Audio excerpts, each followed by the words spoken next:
Good morning बेटा। Good morning अम्मी। गुस्सा कम हुआ तुम्हारा?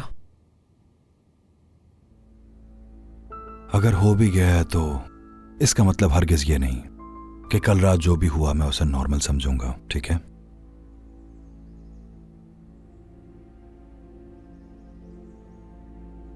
तूबा से बात करूंगा जब नीचे आएगी।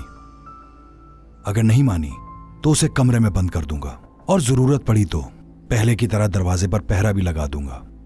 लेकिन मैं कभी भी उस जिम से उसे शादी नहीं करने दूंगा।